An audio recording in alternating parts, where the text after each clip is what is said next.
Hello, we are going to start this webinar about how to learn to use gvSIG in about 30 minutes.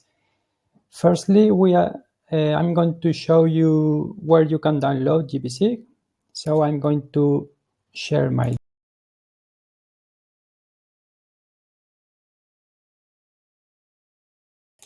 Here you can see the gvSIG website. When you access to www.gvsig.com, you can change your language, and at the products and gvSIG desktop, you can access to the downloads web page, and here you have the last version of gvSIG. There are two distributions: the installable version, where you can follow the wizard and gvSIG will be installed in your computer, or the portable version that where you only have to unzip the zip file and you will be able to run gvSIG directly from the folder. The other main section at the website is the community mailing lists, where there are several mailing lists for users and developers, where you can send your problems or doubts or suggestions with gvSIG, about gvSIG. The other main website of gvSIG is the blog. The blog, if you look for the word error in gvSIG, you can find this post where you have all the information about the mailing lists and what you need to send to the list. So this webinar is being recorded. So if you want to follow this webinar later, here you have the cartography that you can download and follow and use gvSIG. So we are going to start to use gvSIG. After starting gvSIG, you will see the project manager. From the next version to 4, a new view will be created by default, but in the previous versions, in the current one and the previous versions, you will see the project manager. There are different types of documents supported in gvSIG. We have the views where we can insert the cartography, the vector and raster layers, and remote and local layers. We also have the tables that are the attribute tables associated to the vector layers, or the tables that we can load, for example, Excel, DBF, or CSV files. We also have the maps that are the graphical output of the different views that we have in our project. And we also have the charts that are the pie and bar charts that we can create from the fields, from the values of the fields of our tables. Firstly, we are going to show you how to change the main preferences of gvSIG. In general language, you can change to your language, and after restarting gvSIG, it will be appear in your language. The also main section is the network, where you can check if gvSIG is connected to internet. It will be for the connection to remote services, so you can check if gvSIG is connected. In case it's not connected, it's probably because your company or organization has the access to internet through a proxy. So if it's the case, you can copy the parameters from the browser to this window. The proxy parameters, you can copy them here. And then the last one is the view, where you have the reference system of all the views that are created in gvSIG. You can change them individually, but you can select the reference system for all of them. In my case, I have this one, ETRS 89 in UTM-30 because it's the main part of Spain that I usually work with, and after accepting, we have to create a new view. The reference system is this one, this one that I have in the preferences. So I can change it, and I'm going to do it because my layers that I'm going to load are in a different reference system. We can do it from the properties, activating the layer, the view here, and the properties, or from the view properties menu. Here we have the reference system, and we are going to access to this option. If we don't have the reference system in the recent ones, we can look for it in the EPSG codes. For example, in my case is the same one but in 31, so 25831. Press enter or search. We have these results. We press OK, and after applying and accepting, we have this view in this reference system. Now I'm going to load the layers. We can access to add layer option from here, from the toolbar, or from view add layer. And here we have all the layers that we can load in gvSIG. We can load files from our hard disk or from the servers in our organization. Remote services, the OGC services like web map service, web feature service, web coverage service. We also have different GDAL library, the files that are supported by the GDAL library, like the GPX. We also have can access to Google Maps and Bing Maps.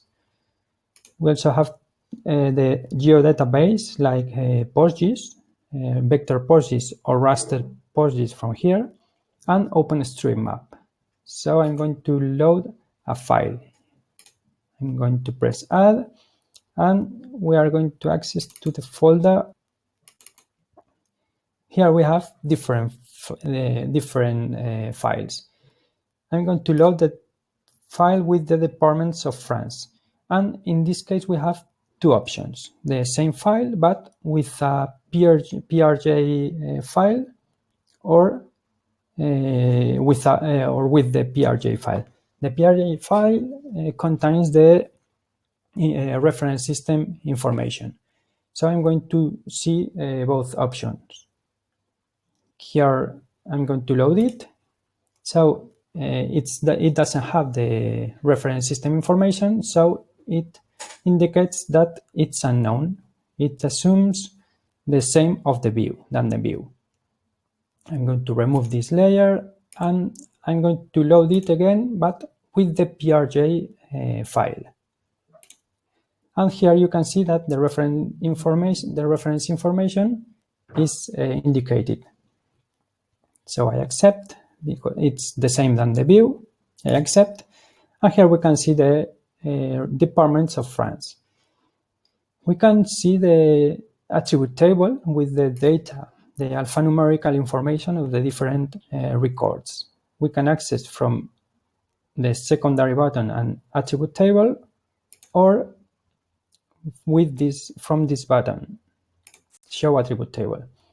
And here we can see that there are several errors in several characters. It's because of the encoding. I'm going to delete this layer and load it again with the correct encoding. So secondary button and delete layer, and add layer, the same layer again, and sorry, I didn't change the properties. Here the same layer, but now I'm going to access to the properties, and here we can change the encoding of this layer of the attribute table. we can select this one because it's the encoding of the table, and I accept. I'm going to accept, and here we have the table, the attribute table with the correct characters. We can see the accents that are correct now. Well, I'm going to apply a symbology. For vector layers, we can apply a symbology depending by a field of the attribute table. So we can access to the properties of the layer, double clicking on the layer or with secondary button and properties. And here we have the main tabs. With at the general tab, we have the information of the layer and the scales where the layer will be shown or not. And at Symbols tab, we can select the symbology, the different types of symbology that we can apply. We can apply quantity symbology, for example, by a numerical field, by intervals, dot density, etc. We also can apply bar or by legend, by expressions, or by unit values. I'm going to select this one because I'm going to apply a symbology by the different regions of France. The regions are in the name one field. So each region will be in a different color. I'm going to change the color scheme with a variety of colors. And we have to press Add All. Here we have the different regions and the color. So if we apply, we can see them here with their colors. If we see that there are several colors that are the same, we can change double clicking on the square, one of them, and I'm going to choose a different symbol. For example, a red one. I accept. And after applying, we can see the change at the view. So we are going to accept. And we have the symbology with different regions that we can see here in the table of contents. Here we have, at the view, we have three main parts. The view with the cartography, the table of contents with the different layers, and the locator. We will see how to use the locator later. Then I'm going to apply a labeling. I'm going to label the different departments, the different features. So we are going to access to the properties again. We have to access to labeling, and we have to enable labeling. In this case, we have two types of labeling. The simple one is directly via the value of a field, and we also have the advanced one, where we can write a fixed text and then the value of a field. We can write expressions, etc. So I'm going to apply the simple one. Name of the name of the departments will be at the name3 field. We also can change the font type, the height, the rotation if it's in a field, for example, for streets. And the height can be in different type of units. We have pixels, for example, here, that it can be useful for visualization on the screen, but it's not useful for PDF files when we create a map because it's a unit for screen, not metric. So if we are going to create a map later, we have to select a metric unit, for example, meters. And I'm going to change to 6,000 meters. Apply.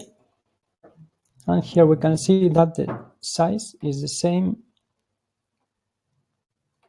So in the paper, it will be appear correctly. Well, I'm going to add a new layer that is in a different reference system. We have UTM and meters for coordinates, UTM, and I'm going to load a new layer that is in geographical coordinates. So I'm going to access to the add layer option, add layer, and I'm going to select this option, the railways of Brittany, a part of France, a region of France, and with PRJ file. This is in the different reference system. It's in geographical coordinates. So after accepting, we can see that the reference system is here because it has a PRJ file, and it's different than the view. So it's been going to be reprojected on the fly. I'm going to accept, and we press zoom to layer, and here we can see the lines. I'm going to change the color, double clicking on the symbol to see it better. So you can see the new layer, but this layer is in geographical coordinates, but reprojected on the fly. If we want to have this layer in the same reference system than the view, we have to export it to a new shapefile. We have to access to shape format. We're going to export to shape format. Then we have to select the name of the new layer. For example, railways, reference system, UTM 31 in ETRS 89. Open. We press next. Here we have the original reference system, but we want to reproject to the reference system of the view. So we select this option. We press next. We are going to export all the records, or we can select. If we have a selection, we only can export the selection. And after exporting, we press yes, and we have this new layer that is in the same reference system than the view, in UTM instead of in geographical coordinates. Well, we are going to see the main tools for the attribute tables. We have the attribute table here, and if we select the elements on the attribute table, we can see that they are selected on the view. It's the same in the other case. If we use the main selection tools, the simple selection, we can select the different elements, and they are selected in the table, on the table. And we also can choose with the control key, we can select more than one element using the control key. We also have a selection by rectangle, by polygon,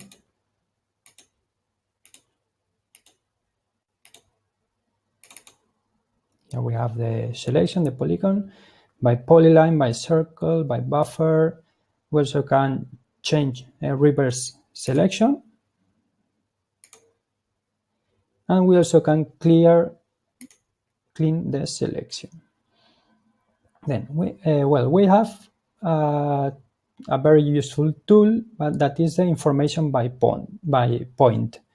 With this tool, for the active layer, we can press Poitiers, and here we have the information, La Rochelle, And here we have the information. So we can get the information of the different features. And finally, we are going to see, for this view, we are going to see the locator. We can add a layer with the same extent of the view here at the locator. We can do it from view and locator setup. We can add any layer. But if we have the layer at the table of contents, we can press secondary button, for example, the departments of France, the layer with the departments of France, and the option add to locator. And here we have the layer with the extent of the view. With the primary button of the mouse, we can write a rectangle, and the zoom at the view is changing to this area. And with the secondary button, we can move this zoom to Brittany. We can move this zoom on the locator. Well, we're going to see now the editing tools in gvSIG. We are going to see how to create a new layer, a new shapefile, and to digitalize several buildings on an orthophoto.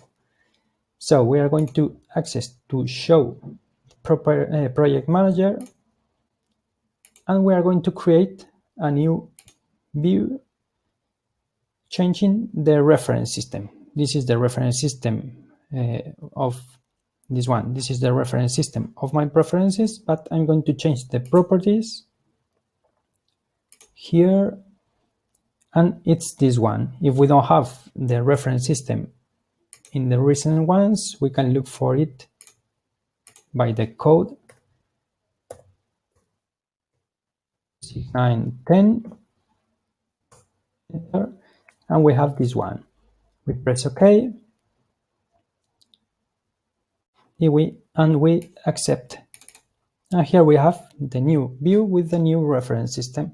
And I'm going to load an orthophoto of San Francisco from a layer, file, a layer, and here we have a TIFF file. We have two options, tiled or normally. Tiled option is for big images, and normally is for smaller.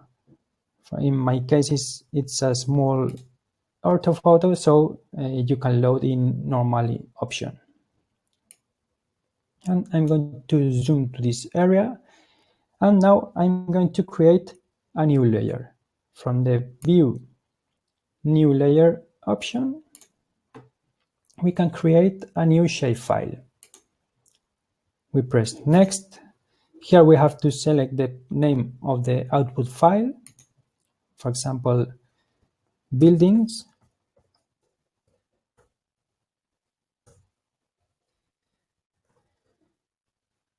We press open, and here we have all the path. We press next, and here we have the attribute table, the fields, the different fields. There's a field by default that is the geometry one. The geometry field will contain the type of geometry, and we will have to select it here. We can create point shapefile, line, polygon, or multi-point. So we are going to create a polygon shapefile because we are going to draw to digitalize the buildings. We can add new fields. For example, where we can change the name.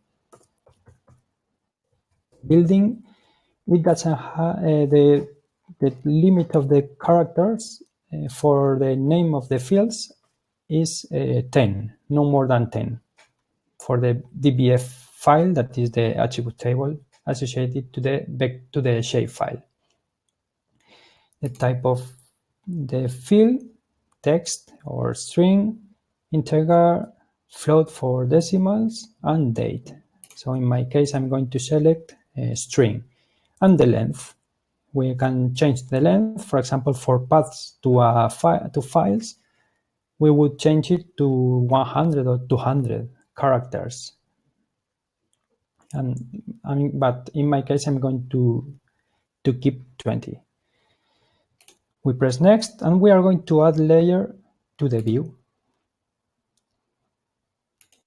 Here we have the new polygon layer, but this, if I open the attribute table, we can see that it's empty with the building field that I created, but it's empty. So I'm going to start editing mode from the layer menu or secondary button and start editing. And here we have a new toolbar with editing tools and the console with the actions that we are going to see during the editing mode. So first step would be to create a polygon. We can create circles, ellipses, polygons, regular polygons, square, rectangles or squares, etc. And we are going to draw a polygon, for example. It will be the first one. We are digitalizing, and to finish the polygon, we can do it in several ways. For example, first one would be double clicking on the last point. Double click, and we have the first polygon.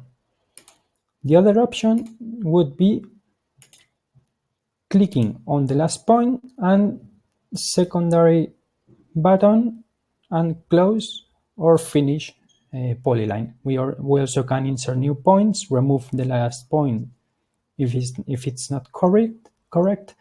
We can change to arc or line mode. So I'm going to finish or close polyline. And the other option is using the console. So we have the 4 points, and here we have close polyline or finish. So finish. Press enter, and we have the new polygon. We also can copy geometries or move geometries. For example, we are going to duplicate to copy this geometry. We press enter to select this geometry. First point from here to here.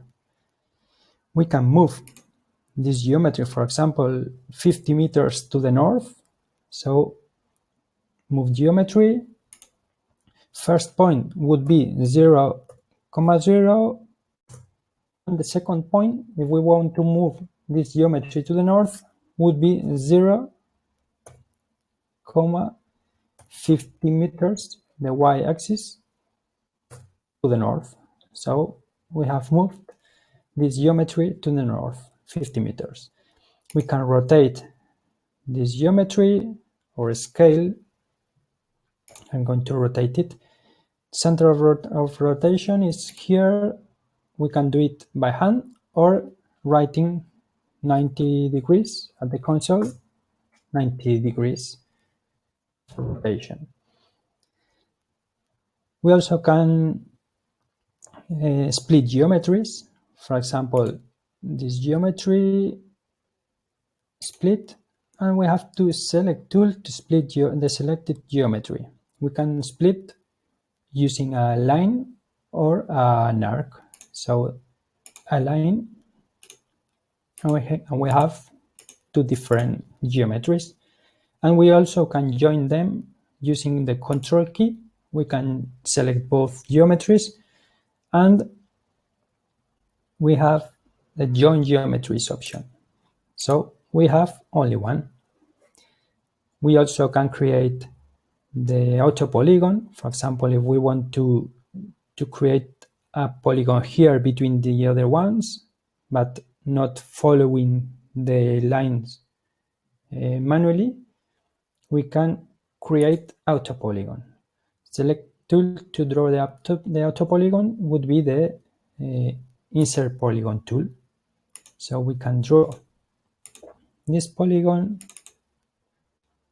and we will have only this polygon with these 4 vertices. We also can change the vertices, insert more than one vertices, or change them. So with this tool, we can change them,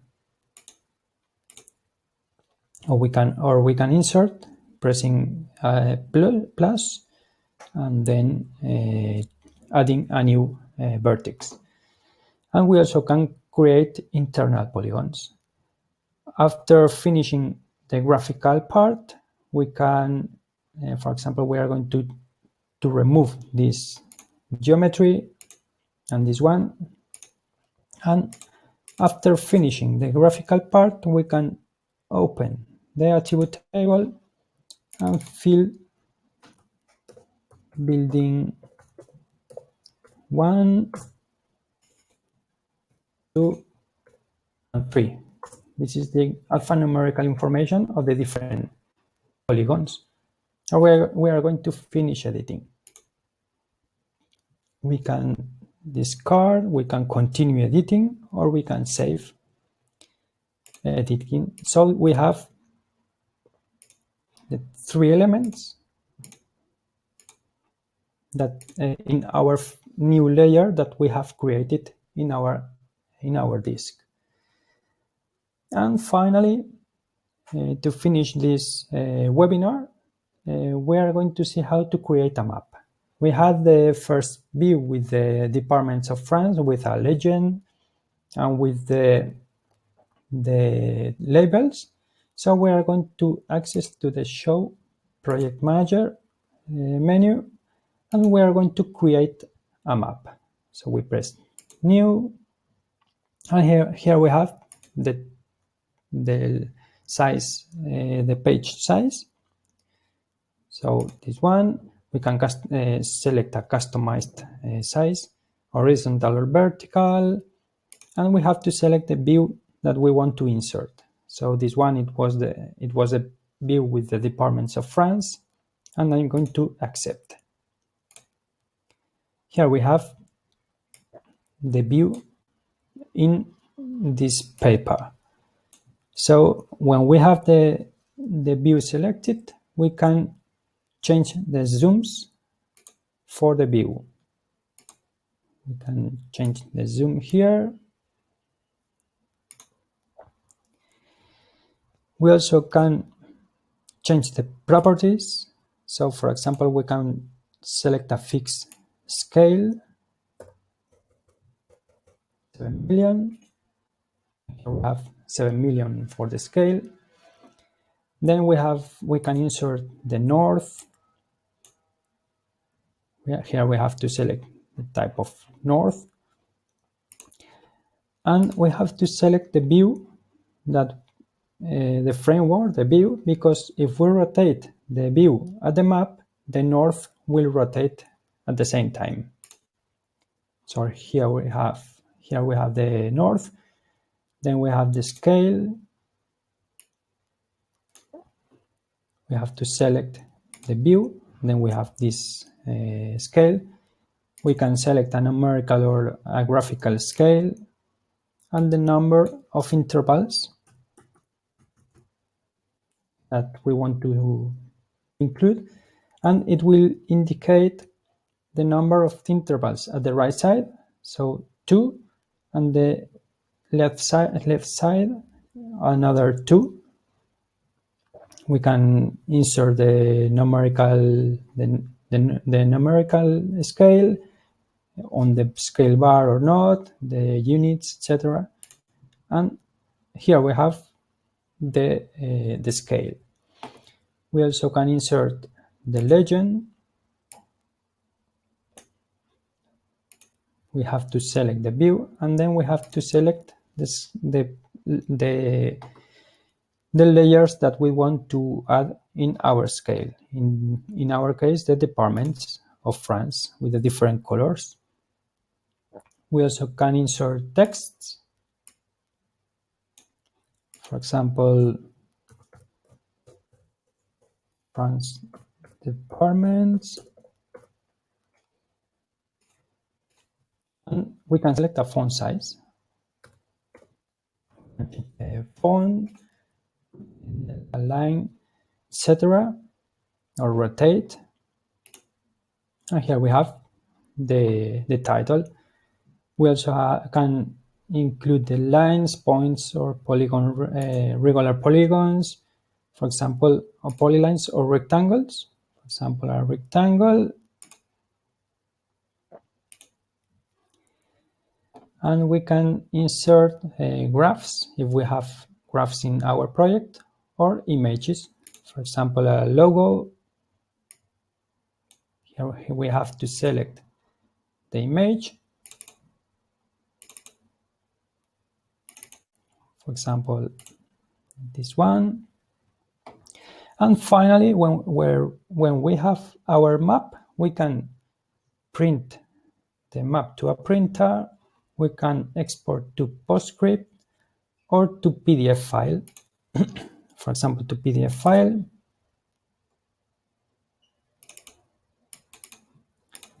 Map. And if we go to the to the Explorer, the browser, we have the results, and we have the PDF file with the legend, the north, the name, etc. Well, this is we have seen how to use gvSIG in about 30 minutes. So if you have any doubt, you can use the mailing lists. I'm going to stop sharing desktop. And if you have any doubt, you can use the mailing lists. Thank you very much.